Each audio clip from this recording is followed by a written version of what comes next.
This room perfectly sums up modern Five Nights at Freddy's. In the original story of the first 4 games, this room was one of the most important plot points in the entire series. You see, this is the room that Springtrap was hidden away in for 21 years in the original story. This room, called the Safe Room, was an important room that existed in every restaurant location built. It was a special panic room that staff could dip into for short breaks during shifts. And most importantly, this room was hidden away and did not have any cameras. This is the room where the missing children's incident occurred, one in which 5 children were lured into a back room by an employee and murdered.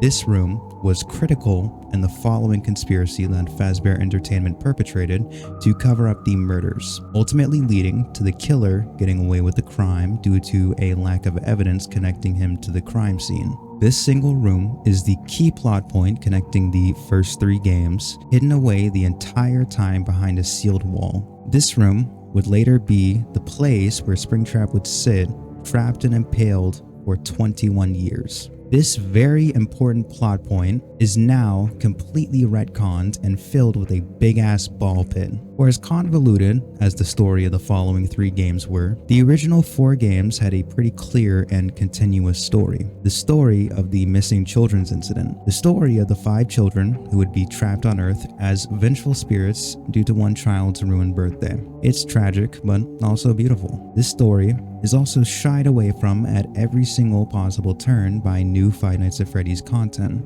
When I think of Springtrap, I think of that fire Madame Macabre song she posted 10 years ago, but also I think of the original Springtrap. And man, what an awesome body horror character. You see, Springtrap in his original incarnation was completely mute, save for the occasional groan of pain he would bellow. He was a shambling corpse that was also simultaneously alive and dead. Looking at the 3D model, of course we know that the weird anatomy is because of Scott's strange 3D modeling style. But when I looked at this character 10 years ago, I saw something else. Look at this weird flesh wrapping around his ankles. The dripping gore in his chest was still red tissue after 21 years. It looks as though his body is somehow still alive. Notice the lack of any bones aside from his skull. His body appears as though it's cannibalized its skeleton and organs as it accepted this new mechanical creature.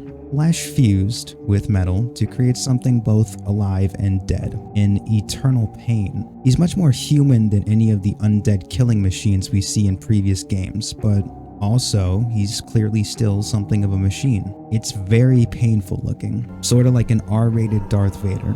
This character is absolutely amazing and deserves to be in Dead by Daylight.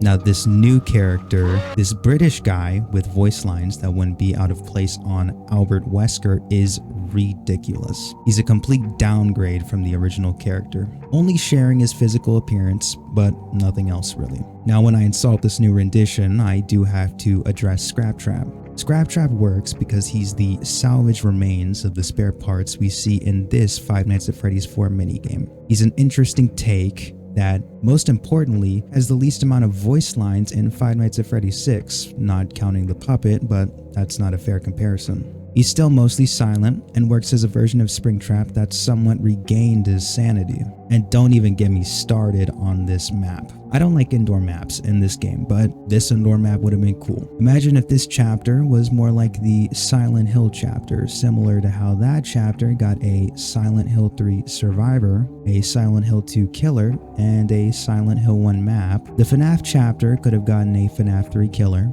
Springtrap, a FNAF 2 map, the location from the second game, and a FNAF 1 Survivor, Michael Afton or Schmidt. Instead, we get Springtrap with an axe, a nonsense and lazy power choice that we've already seen from a chapter that came out 8 years previously. As for the map is quite literally 70% Greenville, and the Survivor is a t-shirt.